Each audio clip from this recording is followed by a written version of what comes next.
Hoje eu quero começar uma minissérie, né? De novo, uma minissérie. São duas mensagens, hoje e próximo domingo.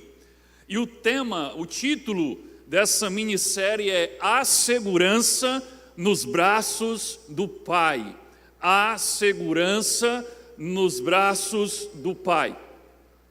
Nessa minissérie, nós vamos falar sobre dois temas muito importantes que têm a ver com a salvação, a respeito da salvação, que um tema é a certeza da salvação e o outro tema é a segurança da salvação. Sobre a certeza da salvação, nós responderemos a seguinte pergunta, não está na tela ainda, nós vamos responder a seguinte pergunta: eu estou salvo? Eu estou realmente salvo?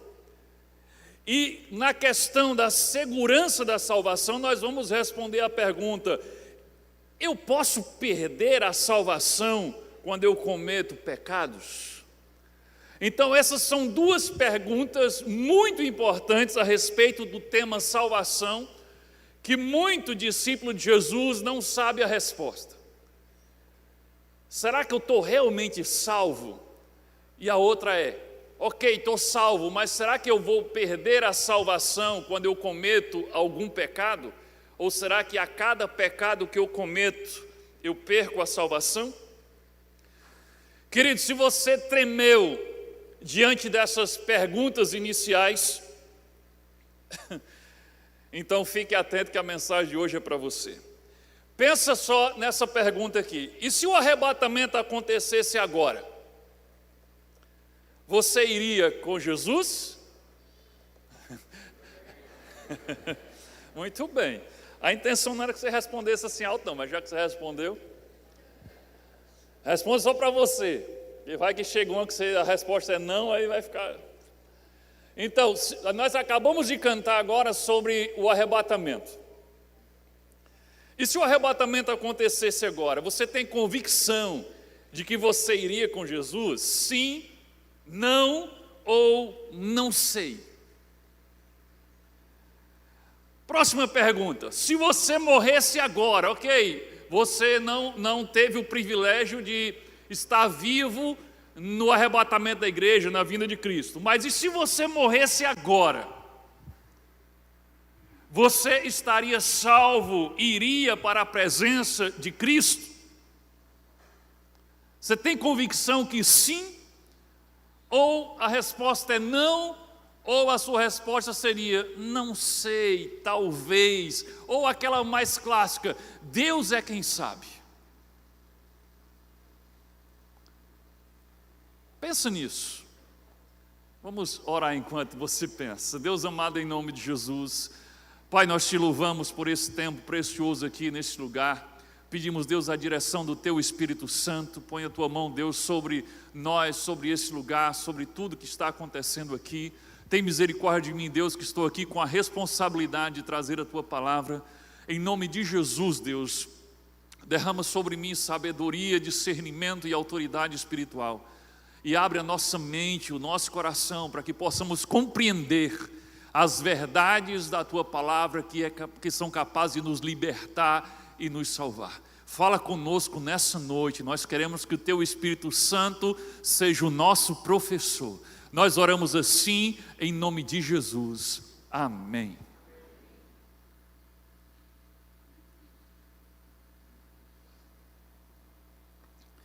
Então, querido, se você tremeu diante dessas perguntas iniciais, aqui vai a pergunta principal que tem a ver com elas. Podemos ter certeza da salvação? Será que ter certeza da salvação não é arrogância de nossa parte?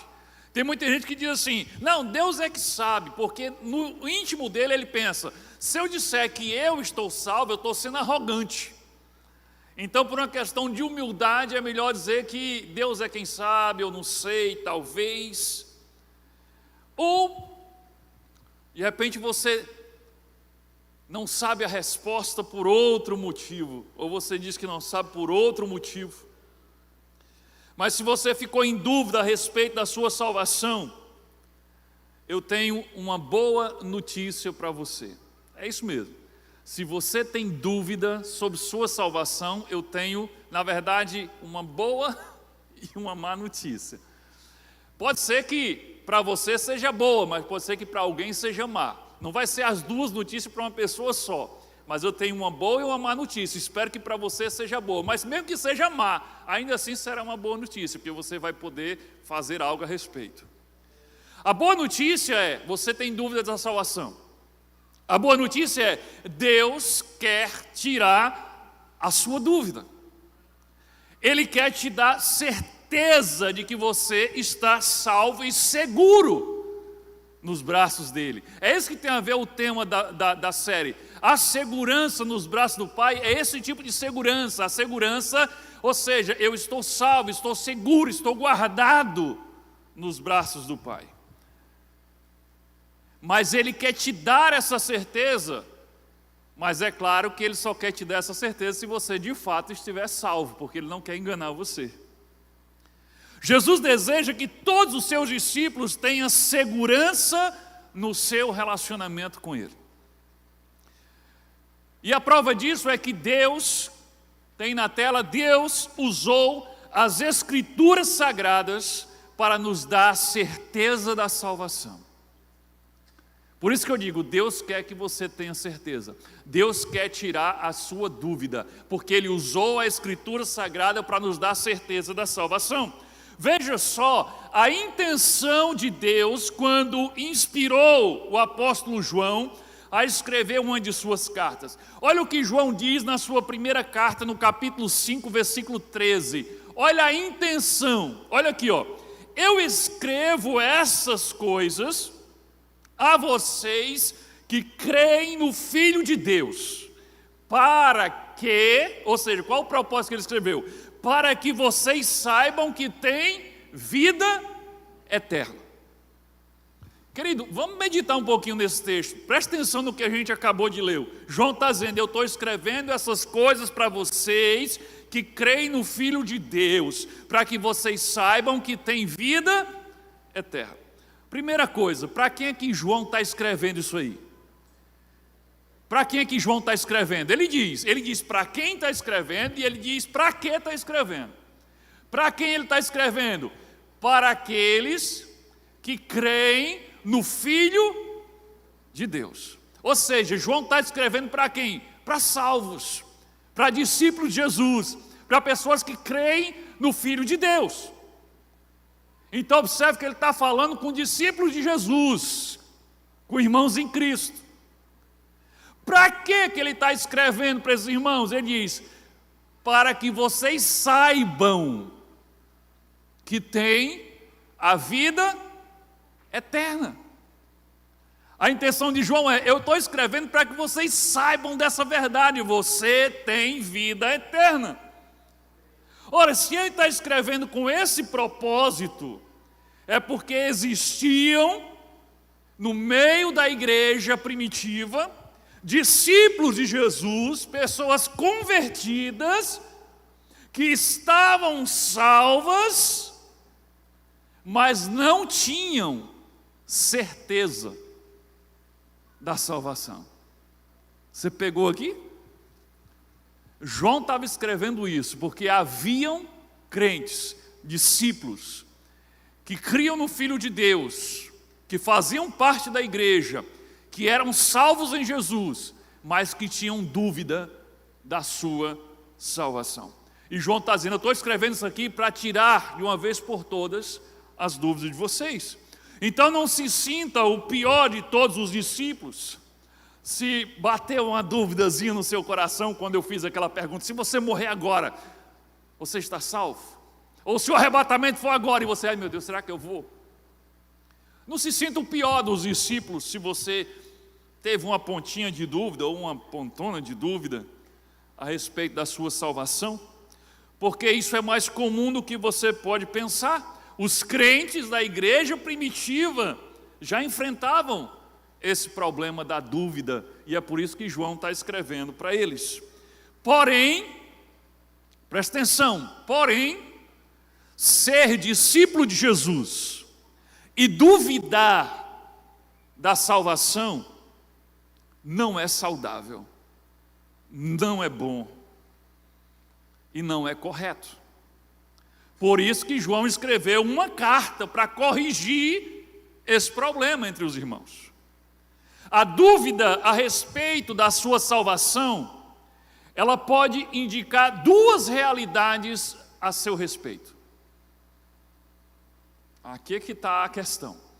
Se você tem dúvida sobre a sua condição da eternidade, se você está salvo ou não, essa dúvida pode indicar duas coisas sobre você.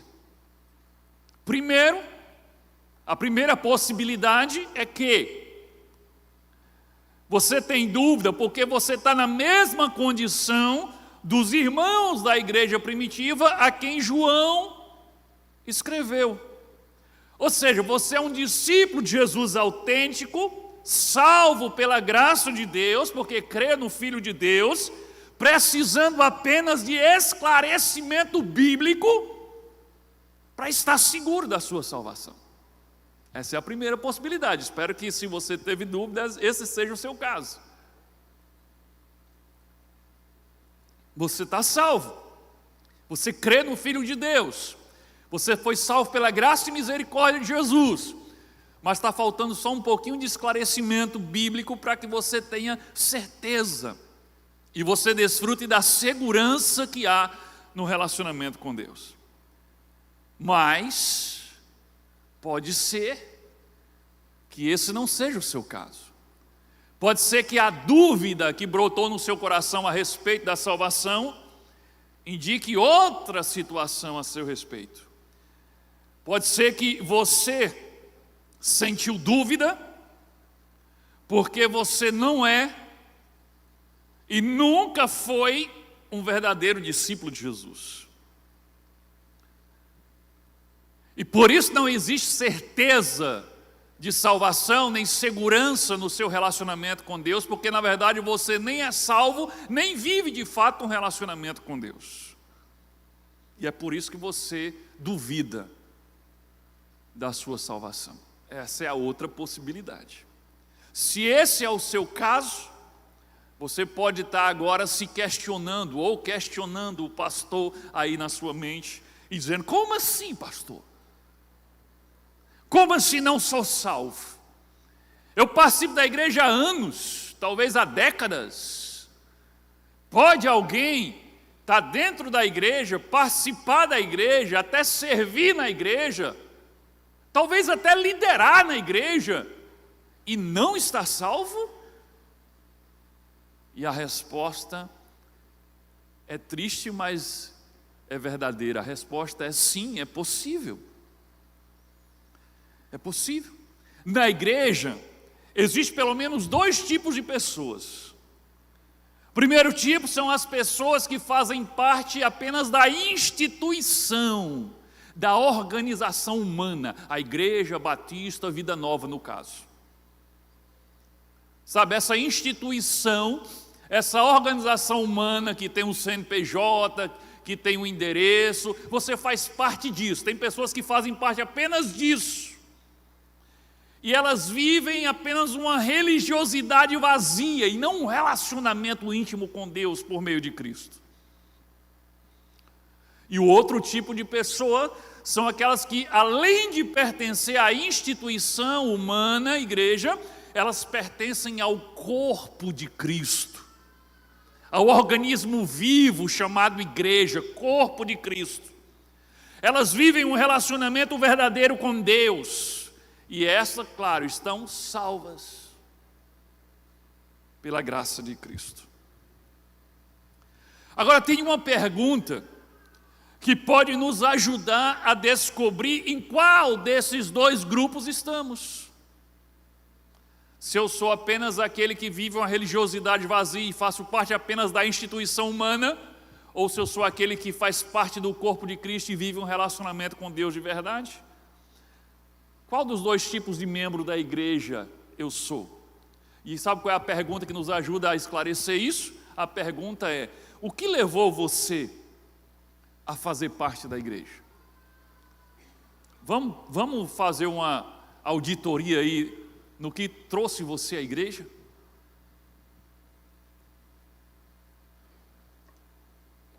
O que é que levou você a fazer parte da igreja, seja essa ou outra igreja que você faz parte? Primeira opção, você ouviu a pregação do Evangelho verdadeiro, uma mensagem que confrontou o seu pecado, uma verdade que revelou que você é um pecador e estava perdido, destinado ao inferno por causa dos seus pecados, mas que Deus amou você de tal maneira que enviou o Filho unigênito dele para morrer na cruz, pagando a dívida do seu pecado, e que se você crer nele e na obra redentora dele, e o receber como Senhor e Salvador, você será salvo. E então você, depois de ouvir essa pregação, esse conteúdo do Evangelho, você experimentou um abrir dos olhos espirituais, você conseguiu enxergar a si mesmo pelo ponto de vista de Deus, você experimentou uma profunda convicção da sua condição de pecador, você se arrependeu dos seus pecados, confessou os seus pecados, você se sentiu atraído pelo amor incondicional de Deus, e aí você recebeu Jesus como Senhor da sua vida. E desde então, você se comprometeu a viver para Ele, a segui-lo, a amá-lo, a obedecê-lo e a imitá-lo. E desde então, você tem crescido em se tornar a cada dia um pouquinho mais parecido com Jesus. Se esse é o seu caso, glória a Deus, você faz parte do corpo de Cristo. Você tem um relacionamento verdadeiro com Deus. Então, se essas foram as razões que te motivaram a fazer parte da igreja, você é um crente verdadeiro e está salvo. As dúvidas que você tem sobre a sua salvação são apenas fruto da falta de entendimento da palavra de Deus. E hoje, essas dúvidas serão sanadas em nome de Jesus. Mas por outro lado, se o que trouxe você à igreja, o que fez você a fazer parte de uma igreja, foi uma dessas razões que eu vou citar agora, ou mais de uma dessas razões, aí tem um problema. O que fez você se unir à igreja foi, por exemplo, a pressão da turma, a pressão dos amigos. Muitos dos seus amigos estavam vindo para a igreja, e você não queria perder o contato, nem deixar de fazer parte da turma. Então, naturalmente, você foi acompanhando os seus amigos e foi ficando, e hoje faz parte da igreja. Ou, o que trouxe você para a igreja, o que fez você fazer parte da igreja, foi atender às expectativas das pessoas que você ama. Sua família, seus amigos, namorado ou namorada, seu cônjuge. As pessoas que você ama eram crentes, eram discípulos de Jesus. E eles sempre deixaram muito claro que eles sonhavam em ter você com eles na igreja. E aí chegou um dia que você, querendo agradá-los, por amor que você tem a eles e para satisfazer eles, para deixar eles bem, você disse, eu vou caminhar com eles, vou para a igreja junto com eles, não custa nada. E aí você veio para atender às expectativas das pessoas que você amava. E aí você foi se acostumando a ficar na igreja, foi fazendo relacionamentos, e aí foi ficando, foi se envolvendo, e você está aí hoje. Ou você decidiu fazer parte da igreja por barganhar com Deus. Você decidiu frequentar a igreja para que Deus te abençoe, você decidiu frequentar a igreja para ter prosperidade, você decidiu frequentar a igreja para ver se Ele cura você de alguma doença, ou você frequenta a igreja apenas para cumprir com a sua obrigação com Deus, e quem sabe eu cumprindo a minha obrigação Ele não me salva. Se foi uma dessas razões, ou mais de uma dessa razão, que fez você tornar-se parte da igreja, e ainda é isso que o mantém aqui, veja, pode ser que tenha sido isso que fez você fazer parte da igreja, mas ao longo do tempo pode ser que você mudou. Mas se foi isso que fez você fazer parte da igreja, e ainda é isso que mantém você na igreja, você realmente tem um grande problema. Não há convicção em você da salvação, porque na verdade você não é salvo. Não tinha como você ter certeza da salvação.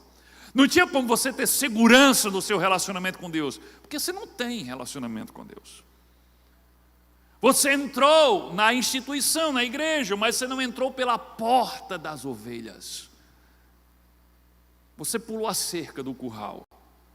Jesus falou mais ou menos sobre isso lá em João, capítulo 10, versículo 7 e versículo 9. Nós vamos ler aqui o versículo 7 e o versículo 9. Ele diz assim: então Jesus continuou: eu afirmo a vocês que isto é verdade. Eu sou a porta por onde as ovelhas passam. Aí no versículo 7 ele volta a dizer, no versículo 9 ele volta a dizer: eu sou a porta, quem entrar por mim será salvo. Poderá entrar e sair e achará comida. Ele está falando no contexto de ovelha, que vai achar pastagem. Ele está dizendo: eu, Jesus, eu sou a porta das ovelhas. Quem entrar por mim, por meio de mim, será salvo. O que está entendido aí é o que? Se você entrar sem ser pela porta, você não está salvo.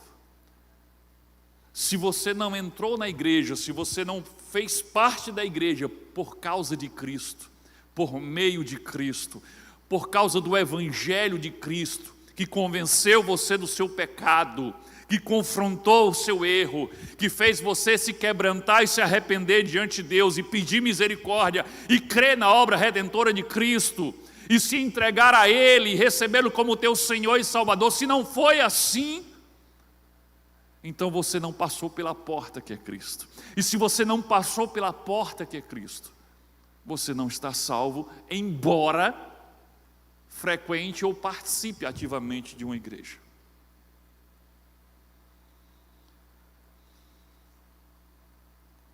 Se esse é o seu caso, você precisa pedir misericórdia a Deus. Você precisa pedir que Ele abra seus olhos espirituais, que Ele faça você enxergar os seus pecados a partir do ponto de vista dEle, não do seu. Porque isso vai fazer você experimentar um profundo arrependimento, se submeter ao senhorio de Cristo e passar a viver para Ele, para obedecê-lo, para segui-lo, para imitá-lo. Mas isso que eu estou dizendo, queridos, mostra que muitos podem ter o nome no hall de membros de uma igreja, mas não ter o nome escrito no livro da vida que está nos céus. E olha, a impressão que eu tenho é que não são poucos que estão nessa situação. Agora vamos trazer o conhecimento necessário para vencer a dúvida a respeito da salvação. Como é que eu venço a dúvida a respeito da salvação? Veja o que a Bíblia diz sobre isso. Romanos capítulo 10, versículo 13. Porque todo aquele que invocar o nome do Senhor será, não ouvi, será?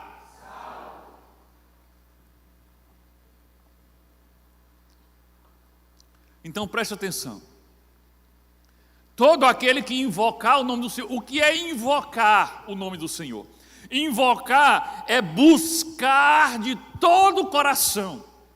Como diz Jeremias lá em 29, não está na tela, mas ele diz, né, Deus diz, buscar-me-eis e me achareis, quando me buscar de todo o coração. Isso é buscar, isso é clamar, isso é invocar o nome do Senhor. É buscar a Ele de todo o coração. Como um sedento busca por água, você buscar por Deus. Quem invocar ao Senhor será salvo.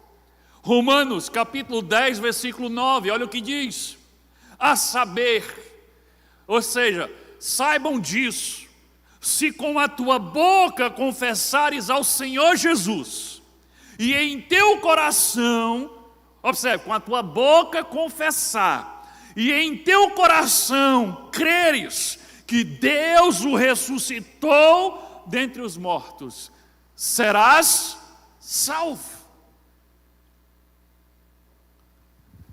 Então veja, confessar ao Senhor Jesus aqui é crer também na sua obra de redenção.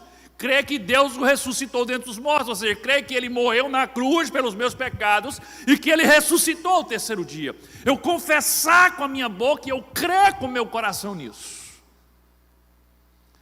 Veja, nesses dois textos que nós lemos, existem condições, pré-requisitos, impostos por Deus e uma promessa para quem cumprir esses pré-requisitos.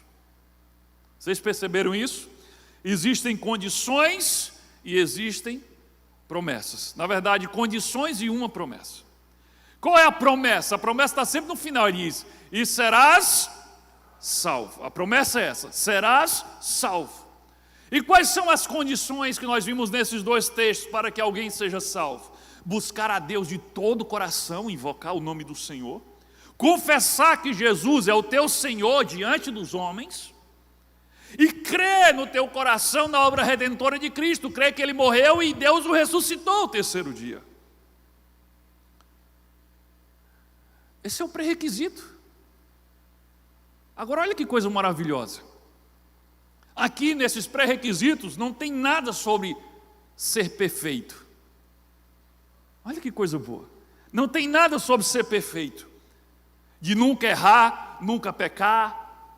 Não, não tem. Nem tem nada sobre boas obras. Você viu alguma palavra aqui sobre boas obras? E aquele que praticar boas obras será salvo? Você viu alguma coisa sobre isso? Não, não tem. Querido, Deus não exige perfeição, nem exige boas obras para nos salvar. Isso é maravilhoso. Então, eu pergunto a você e responda só para você. Lembra ainda dos requisitos que ele exigiu? Invocar o nome do Senhor, ou seja, buscar de todo o coração. Confessar com a tua boca que você pertence ao Senhor Jesus Cristo, que você é discípulo de Jesus, e crer de todo o teu coração na obra redentora de Cristo. Eu creio que Cristo morreu na cruz pelos meus pecados e que Ele ressuscitou, foi ressuscitado ao terceiro dia por Deus. Você cumpre esses três requisitos? Sim? Por que então você tem dúvida da salvação? Pensa comigo. Você cumpre esses três requisitos, mas você ainda assim tem dúvida da salvação? Aí você responde, alguém pergunta, você está salvo? Aí você diz, eu não sei, Deus é que sabe. Como assim? Você cumpre os pré-requisitos que Deus exigiu, mas mesmo assim você duvida, não tem certeza de que está salvo. Se você está agindo assim, o que você está fazendo na verdade é duvidando do caráter de Deus. Não é nada de humildade. Lembra que eu falei no início? Tem gente que acha que é orgulho dizer eu estou salvo. Você está salvo? Sabe, muito prepotência da minha parte dizer isso. Então é melhor dizer assim, sei não, Deus é que sabe. Como se isso fosse uma atitude humilde. Não, sabe o que você está fazendo? Você está blasfemando contra Deus. Você está ofendendo a santidade de Deus. Porque você está dizendo assim, eu invoquei o nome dEle. Eu confessei com a minha boca que Jesus é o meu Senhor. eu creio com meu coração que Ele é o Filho de Deus e morreu por mim e foi ressuscitado ao terceiro dia. Ou seja, eu cumpri todas as condições que Deus mandou, mas eu não tenho certeza se Ele vai cumprir a palavra dEle e me salvar. É isso que você está dizendo. Você não está sendo humilde. Você está duvidando do caráter de Deus. O nosso grande medo de não estarmos salvos é fruto de um pensamento errado, de um entendimento errado, de que nós temos que fazer por merecer a salvação com as nossas obras, com o nosso desempenho. Eu não sei quem te ensinou, se foi o Satanás, se foi alguém enviado por ele, mas em algum lugar você aprendeu isso, que você tem que fazer por merecer a salvação. E você merece a salvação através das suas boas obras e do seu desempenho como discípulo. É por isso que você vive se questionando, será que eu estou salvo, não estou salvo? Porque você olha para o seu desempenho e diz, eu não estou lá essas coisas. Aí de onde é que vem esse pensamento? É porque desde cedo, neste mundo material, nós somos ensinados, e não é errado que nós somos ensinados, mas nós somos ensinados a merecer e fazer por merecer as coisas, não é assim desde pequeno? Se você passar de ano, vai ganhar uma bicicleta. Hoje em dia não tem mais nem bicicleta não. Se você passar de ano, vai ganhar um iPhone. Aí, ou seja, você tem que merecer. Aí você diz, se você se comportar, eu vou dar um presente no seu aniversário. Se bem que essa geração de pai de hoje em dia, só misericórdia, nem isso eles estão mais ensinando. Mas a gente, pelo menos a minha geração, nós fomos treinados a merecer e fazer por merecer, isso está certo. O problema é que a gente transfere isso para a nossa relação com Deus, para a questão da salvação. E o ponto é justamente esse. É aí que nós ficamos confusos. Porque a salvação, a eternidade, a vida eterna, que é a coisa mais preciosa do mundo, nós não podemos merecer. Nós não podemos comprar. É de graça, pela graça. Efésios 2, versículo 8 e 9, você certamente sabe decorar desse texto. Porque pela graça sois salvo mediante a fé, e isso não vem de vós, é dom, é presente de Deus, não vem de obras, que é uma coisa mais clara do que isso, não vem de obras, para que ninguém se glorie. Deus não podia ser mais claro do que isso. Não vem de obras, não vem de vós. Primeiro ele diz, não vem de vós, não vem das suas obras. É pela graça. E você tem acesso a isso por meio da fé, crendo. Aí lembra dos pré-requisitos? Crer com o coração que Deus ressuscitou dentre os... Crer. Querido, entenda, as obras, as boas obras, elas têm um papel importantíssimo, fundamental na vida dos salvos em Cristo. Mas não são elas, não são as boas obras quem nos salva. E o problema é que muita gente tem dúvida da salvação é porque ainda fica achando isso, que tem que merecer, e a forma de merecer é por meio das suas boas obras e do seu desempenho. E como você não é lá essas coisas, assim como eu também não sou, a gente duvida de que é salvo.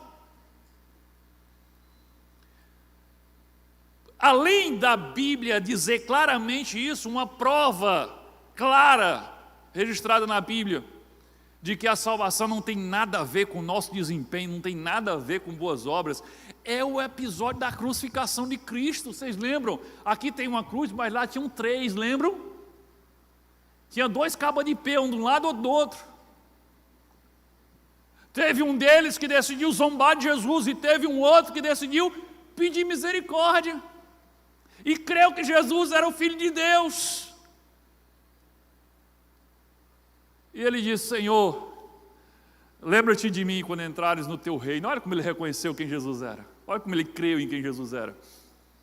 Aí Jesus olha para ele e diz assim: e cadê as tuas boas obras? Você fez a classe conexão? Não.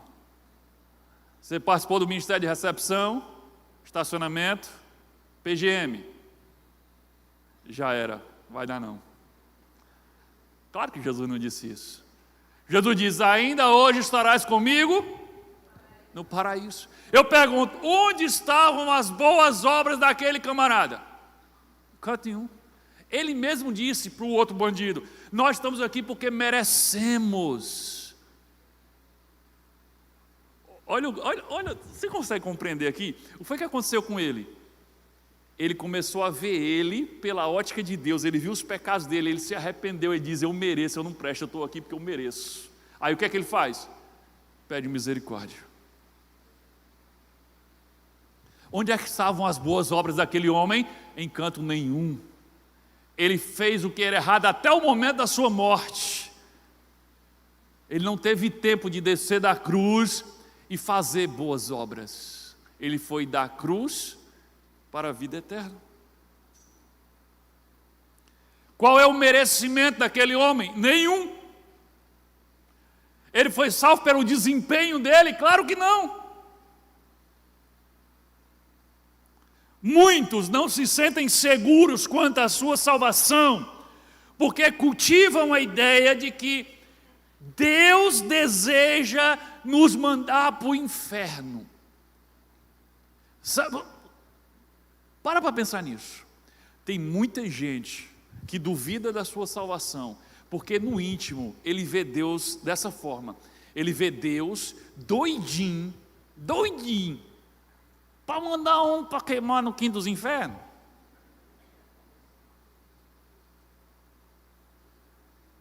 Ele olha para Deus e acha que Deus está assim, ó. Onde é que tem um para eu mandar para o inferno? Ah, você vacilou. Ele tem uma ideia errada sobre Deus. Acha que Deus está procurando um motivo só para mandar ele para o inferno. Mas a história é exatamente o contrário. Deus tem todos os motivos para me mandar para o inferno, e Ele procurou um motivo para me salvar. E Ele criou esse motivo, que foi Cristo. A verdade, querido, é que Deus está mais interessado em salvar você do que você está interessado em ser salvo por Ele. Essa é a verdade. Você não tinha nem nascido. Há 2000 anos Ele já estava resolvendo o problema do teu pecado. Olha o que diz 1 Timóteo capítulo 2, versículo 3 ao 4. Isso é bom e agradável perante Deus, nosso Salvador. Olha como ele chama Deus de quê?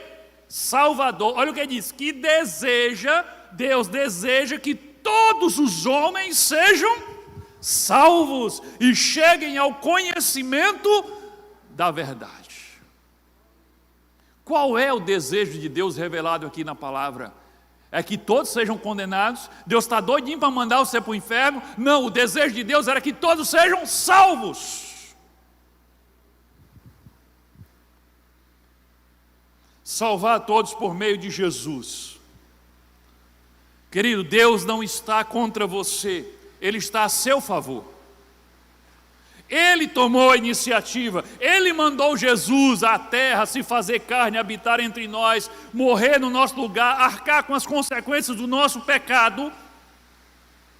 E Ele mandou Jesus bater a nossa porta e nos oferecer perdão e salvação. João 3,17, talvez você saiba decorar João 3,16, mas João 3,17 diz: pois Deus enviou o seu Filho ao mundo, não para condenar o mundo. Essa não era a intenção, o mundo já estava condenado. Ele enviou não para condenar o mundo, mas para que o mundo fosse salvo por meio dele. Essa é a intenção de Deus. Esse é o desejo de Deus: salvar, redimir, perdoar, aproximar você dele. Se você cumprir os pré-requisitos que Ele colocou, buscá-lo de todo o seu coração, crer de todo o seu coração, confessar com tua boca, recebê-lo como Senhor, querido, você será salvo. Não há dificuldade em ser salvo, porque toda a parte difícil Jesus já fez por nós. Então se você cumpriu os pré-requisitos que são fáceis, não tem por que você duvidar que Deus não vai cumprir a palavra dele. Outra questão que vamos ver na mensagem de hoje é sobre a segurança da salvação. Até agora nós falamos sobre a certeza da salvação e a segurança da salvação. A pergunta agora é: podemos perder a salvação por causa da nossa incapacidade de vivermos sem cometer pecado? Eu posso perder a salvação porque eu peco? Tem a ver com segurança, veja. Eu tenho certeza, eu fui salvo, cumpri os pré-requisitos, eu criei, eu confessei, recebi o Senhor Jesus, estou salvo. Mas amanhã eu, dei uma escorregada, perdi a salvação. Aí não tem segurança. Você não sente segurança. Você não se sente seguro nos braços do Pai. Se Jesus voltar, ou se você morrer, se Ele voltar ou se você morrer, quando você estiver cometendo um pecado, você perde a salvação? Pensa aí. Está contando uma mentira. Aí Jesus, volta. Você fica ou vai? Você tem um infarto na hora que estava contando uma mentira. Onde você vai? Fala a verdade, você ficou em dúvida, não ficou? Fala a verdade. Agora você me pegou, pastor. Eu contando uma mentira, eu acho que aí também é demais, né? Deixa eu dizer uma coisa a você, sabe qual é a probabilidade de você morrer pecando, ou Jesus voltar quando você estiver cometendo um pecado? Sabe qual é a probabilidade disso? É muito grande. A não ser que você seja diferente de mim, né? Você é muito santão. Mas a probabilidade de eu estar fazendo alguma coisa que não devia é muito grande. Porque a gente peca não só em ação, a gente peca em ação, a gente peca em palavra, a gente peca em pensamento, a gente peca em omissão. A gente peca até orando. Você diz, Senhor, quebra a perna dele, aquele infeliz. Quando você ora lá pelo bem daquele, né? Pelo bem entre aquela pessoa que fez mal a você, né? Você peca. Então, cadê a segurança da salvação? Será que nós perdemos a salvação quando cometemos um pecado? Sim, porque se a sua resposta é, se eu estiver cometendo um pecado na hora que morrer ou na hora que Jesus voltar, eu não sou salvo. Então significa que a cada pecado que eu cometo, eu perco a salvação. Mas será que é verdade isso? Há dois extremos sobre o tema segurança da salvação. Há um grupo que vai para o extremo e diz assim: qualquer mínimo erro que você cometer, qualquer pecado que você cometer, perdeu a salvação. Então você perde salvação, você ganha salvação, você perde salvação, você ganha salvação. Tem gente tão louca nesse aspecto, que eles tomam banho de roupa. Porque diz, se Jesus voltar, o arrebatamento acontece, se ele estiver pelado tomando banho, não vai subir. Como se tomar banho sem roupa fosse pecado. Mas olha o grau de alienação e de loucura dessas pessoas. Então esse é um extremo. Eu perco a salvação. Aí eu peço perdão, me arrependo, aí ganhei a salvação de novo. Qual é o outro extremo? O outro extremo é um grupo que diz, não importa o que façamos de errado, não importa nada. Uma vez salvo, para sempre salvo, o crente não pode nem sequer negar a Cristo. Se alguém negar a Cristo, é porque nunca foi de Cristo. Se alguém desistir da fé, é porque nunca teve fé. É o outro extremo. Diz que ninguém pode nem apostatar da fé. Ninguém pode nem abrir mão do seu relacionamento com Deus, de propósito. Eu não quero mais. Não. Se você disser, eu não quero mais, é porque você nunca quis. É o outro extremo. Ninguém, absolutamente ninguém, pode deixar de ser salvo se uma vez já foi salvo, mesmo que queira. Esse é o outro extremo. Todo extremo tem problema. Hoje, eu vou tratar do primeiro extremo. O segundo extremo, eu só vou tratar domingo que vem. O primeiro extremo que eu falei é: perde a salvação por todo pecado que você comete. Perca a salvação a cada erro cometido. Deve ser um tormento você viver esse tipo de relacionamento com Deus. É um verdadeiro perde-ganha. Muito mais perde do que ganha. Há uma pergunta que precisa ser respondida, que traz luz sobre essa questão. A pergunta é: de quem depende a salvação? De quem é que depende a salvação? Se a salvação depende de nós, então nós poderíamos perder facilmente a salvação.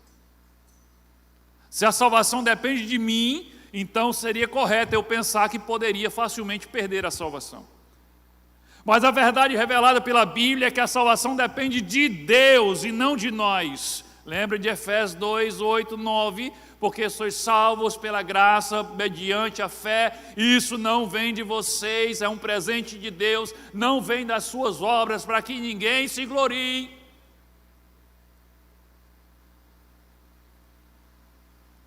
A verdade é que quem acha que perde a salvação com os seus erros,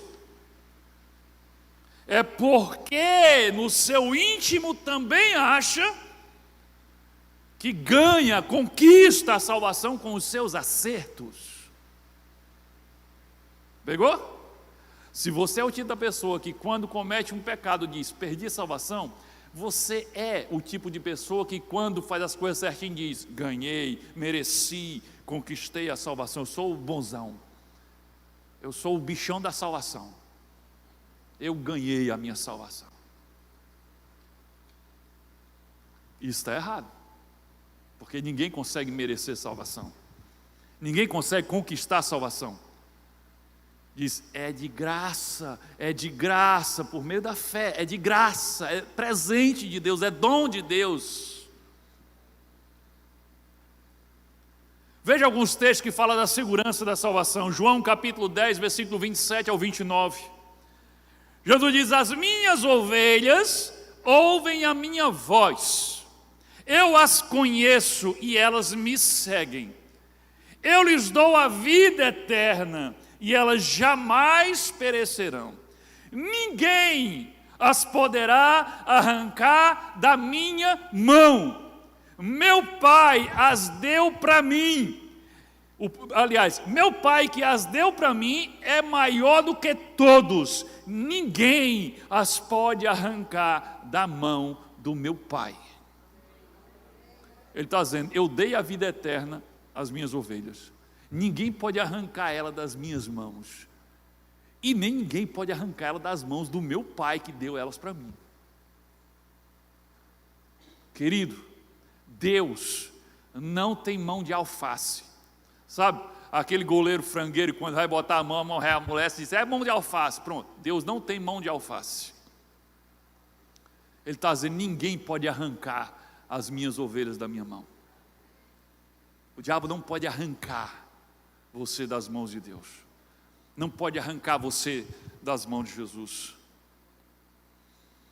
É uma mão firme, de um Pai que segura firme. Olha o que diz João capítulo 1, versículo 12, contudo aos que me receberam, aos que creram em seu nome, deu-lhes o direito de se tornarem o quê? Filhos de Deus.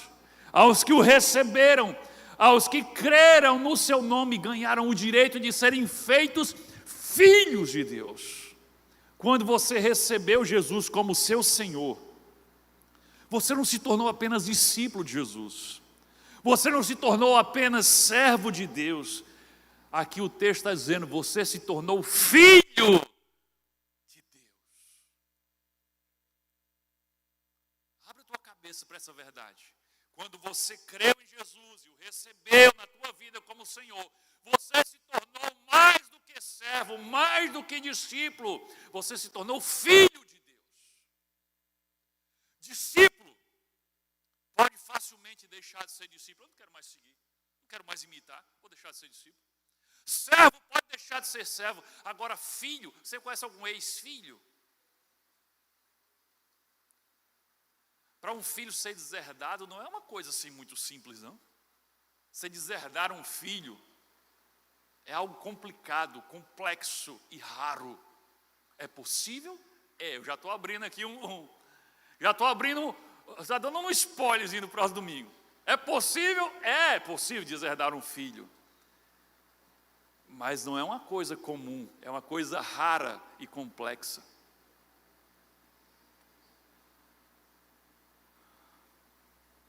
Queridos, tem muita gente que,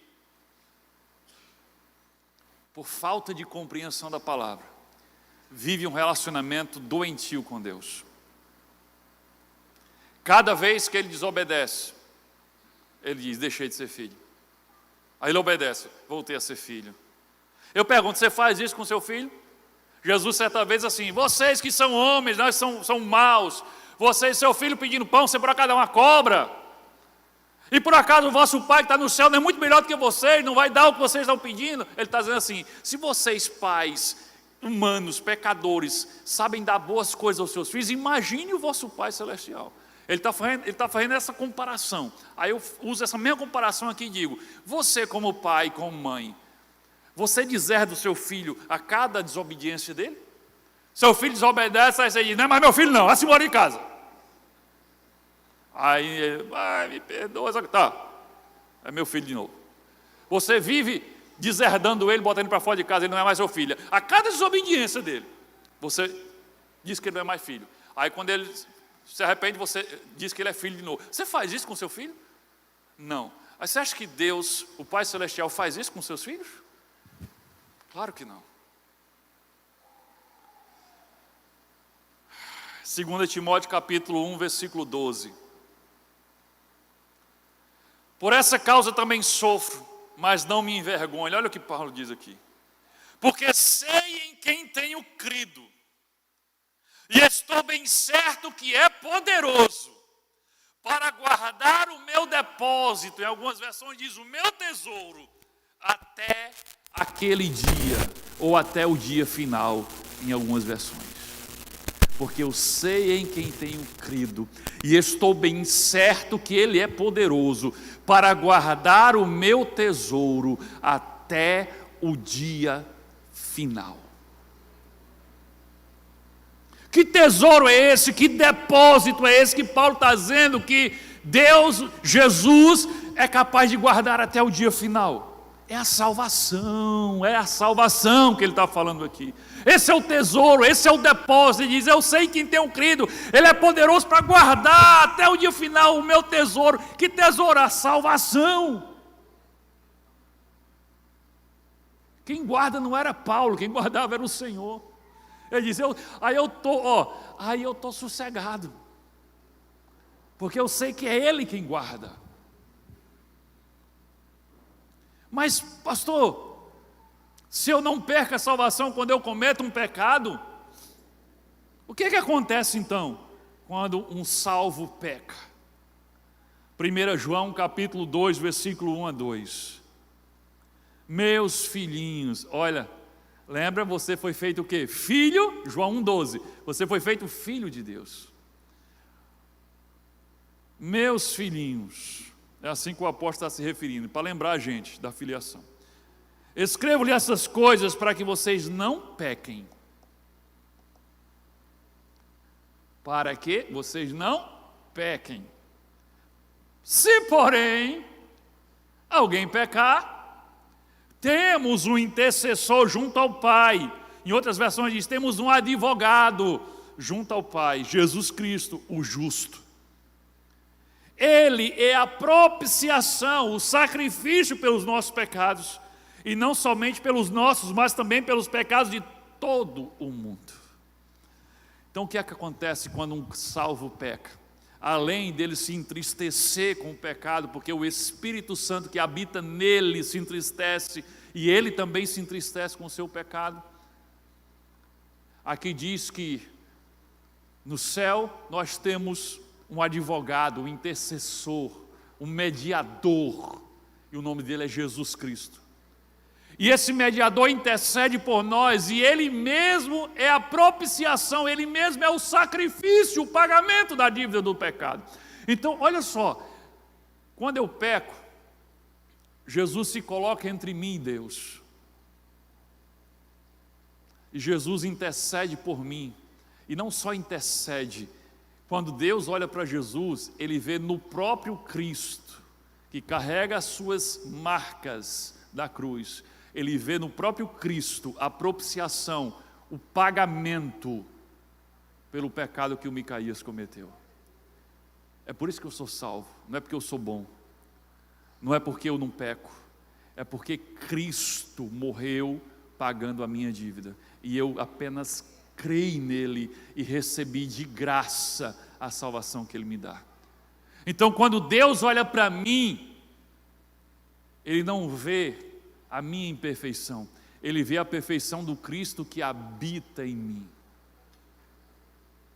Então é isso que acontece quando você peca. O seu intercessor, o mediador, intercede por você, pagando, mostrando o pagamento do seu pecado. Então, nós não seremos destituídos da condição de filhos se pecarmos.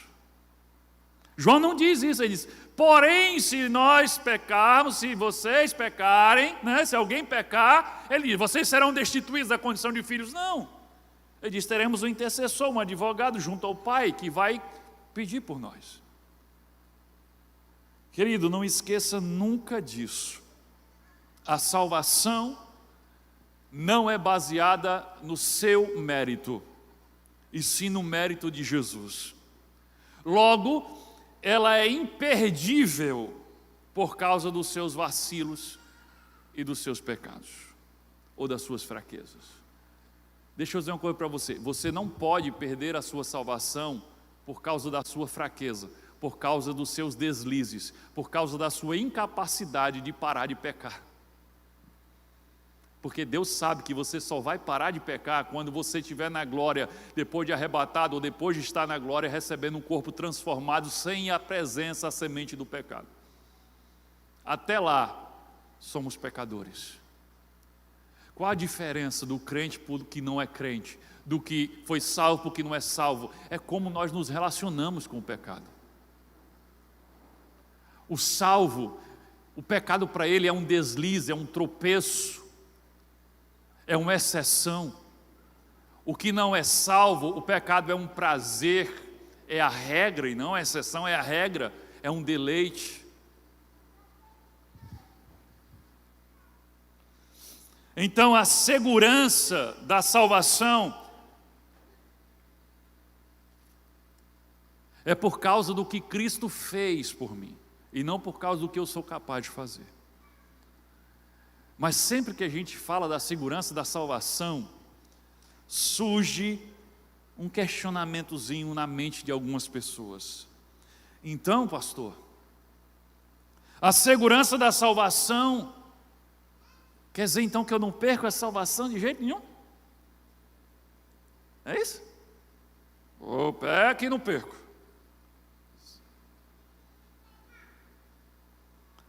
Mas aí eu vou pecar, né? Não esquece do que João disse. Ele começa dizendo assim: eu escrevo essas coisas para que vocês não pequem. Ele não disse: pode pecar à vontade aí, que a gente tem um intercessor. Não, olha a postura de quem é salvo. É não querer pecar. Ele diz: eu estou escrevendo para você para que vocês não pequem. Mas quando você pecar, tem um intercessor Então não é, agora eu vou pecar à vontade. Não. Não pequem. Entenda, quando afirmamos que não se perde a salvação por causa do seu desempenho ou dos seus erros cometidos, nós estamos falando isso para quem? Para discípulos verdadeiros, nascidos de novo, que odeiam o pecado, que fogem do pecado, mas vez por outra, por causa da fraqueza que há neles, eles tropeçam no pecado.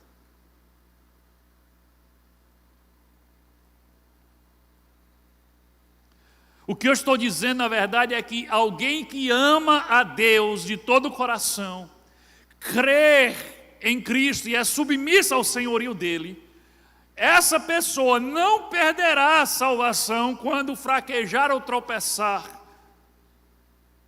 cair em tentação. Essa pessoa não vai perder a salvação. A segurança da salvação é a seguinte: ninguém que ame a Deus de verdade, que siga Jesus de verdade, será lançado no inferno porque não conseguiu ser perfeito. Ninguém vai ser lançado no inferno por causa disso. Eu amo a Deus de todo o coração, eu amo a Jesus, eu faço tudo para seguir a Ele, eu não consegui ser perfeito. Aí Deus vai para o inferno. Não vai acontecer. Não vai ter ninguém assim, sendo jogado no inferno, e dizendo, Deus, como eu amo o Senhor. Não, não vai ter isso. Ninguém que ame a Deus e sirva ao Senhor Jesus será lançado no inferno porque não conseguiu ser perfeito. Porque, na verdade, todos os salvos são desse jeito. Nenhum é perfeito. Longe, longe de sermos perfeitos. Agora, viver pecando deliberadamente e com prazer, não é comportamento de alguém que ama a Deus de todo o coração e crê em Jesus e é discípulo de Jesus de verdade. Quando um falso crente, sabe aquele que faz parte da instituição, mas não faz parte do corpo de Cristo, aquele que vive uma religiosidade vazia, mas não vive um relacionamento com Deus, embora esteja dentro da igreja, quando essa criatura escuta sobre a segurança da salvação, ele pensa, o quê? Quer dizer então que eu tive perdendo meu tempo esse tempo todinho? Querendo merecer a salvação? Me esforçando? Quer dizer então que quando eu peco, eu não perco a salvação? Minha amiga, agora eu vou para a galera. Nem dizia aquele personagem da escolinha do professor Raimundo. Agora eu vou pecar à vontade. Deixa eu dizer uma coisa para você. Jesus, que nós vimos aqui agora há pouco em João 10, Jesus chama os seus discípulos de quê? Qual é o animal que ele compara? Não ouvi. Ovelhas. Ele diz, vocês são minhas ovelhas, eu sou o pastor de vocês. Ovelhas. Diz uma coisa sobre as ovelhas. As ovelhas ocasionalmente podem cair numa poça de lama. Mas ovelha não sente prazer na lama, ela não é feita para lama, ela não gosta da lama. Se uma ovelha cai na lama, ela vai berrar, espernear, porque ela quer sair de lá. Coloca a imagem aí da ovelha, já voltou. O pessoal está treinado mesmo. Bom, Jesus chamou você disso aqui, ovelha. Os discípulos dele de ovelha. Sabe quem é que tem prazer na lama? Coloca aí. Porcos têm prazer na lama, ovelha não. Os porcos sentem prazer na lama, gostam de estar na lama. Se a ideia de se lambuzar no lamaçal do pecado te parece algo atraente, é porque você não foi feito uma ovelha de Jesus ainda. Você é porco. Você está perdido. Você não é salvo ainda. Ainda precisa se arrepender, se converter, nascer de novo. Olha o que diz Hebreus capítulo 10, versículo 26, 27, para você que conheceu a verdade, mas está doidinho para mergulhar na lama do pecado e disse, eita, agora eu vou mesmo. Olha só o que diz aqui. Se continuarmos a pecar deliberadamente, é diferente de quando você peca por acidente, quando você peca porque fraquejou, quando você peca porque tropeçou. Aqui é alguém que peca deliberadamente. Se continuarmos a pecar deliberadamente depois de recebermos o conhecimento da verdade, já não resta sacrifício pelos pecados, mas tão somente uma terrível expectativa de juízo e de fogo intenso que consumirá os inimigos de Deus. Você descobriu a verdade, e mesmo depois de descobrir a verdade, você mergulha no pecado, você peca deliberadamente, está dizendo, não há expectativa de salvação para você, só há expectativa de o fogo eterno te consumindo.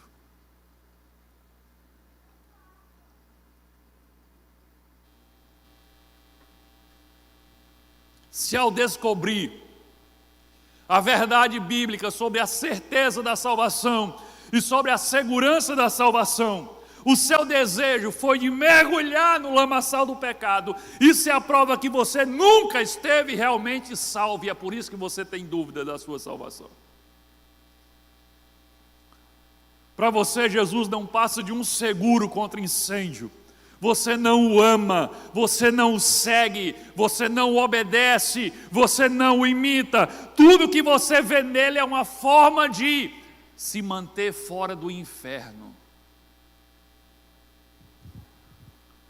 Mas se ao descobrir a verdade da palavra sobre a certeza e a segurança da salvação, você se sentiu mais grato a Deus, mais atraído por Jesus Cristo, você ficou mais apaixonado ainda por esse Deus de amor, de graça e misericórdia, então você pode ficar tranquilo, meu querido, que o seu tesouro está guardado até o dia final.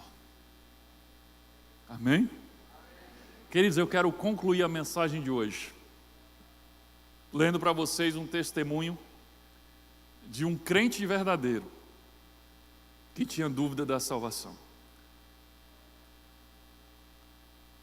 Vou concluir com essa história, presta atenção, não está na tela. Houve certa vez um crente que continuava tendo dúvidas sobre sua salvação. O homem achava que era salvo, mas aquelas terríveis dúvidas não o deixavam. Um dia, Deus lhe deu uma ideia que finalmente mudou a sua vida. Ele pegou uma estaca de madeira, junto com a sua Bíblia, e foi para trás do celeiro. Ele abriu a sua Bíblia nas promessas de João 3:16 e de Romanos 10:13, que fala sobre a salvação. Então, depois de ler, ele se ajoelhou e orou, pedindo a Deus a sua salvação. Ele disse a Deus que cria em seu Filho Jesus Cristo e o aceitava como seu Senhor, e cria no sacrifício que ele fez por ele. Ele pediu a Jesus que entrasse na sua vida e fosse o seu Senhor. Depois daquela oração, ele pegou a estaca de madeira e fincou a estaca de madeira no chão, deixando apenas uma pequena parte do lado de fora. Daquele dia em diante, quando ele cometia erros, quando ele pecava, e o diabo colocava dúvidas em seu coração a respeito da sua salvação, ele voltava atrás do celeiro, olhava para aquela velha estaca fincada no chão e dizia estas palavras: aqui, junto a essa estaca fincada no chão, eu sei que invoquei o nome do Senhor, eu sei que Deus não mente, eu sei que Ele me ouviu e sei que eu sou filho dEle. Depois ele dizia: Satanás é um mentiroso, e em nome de Jesus eu ordeno que você vá embora.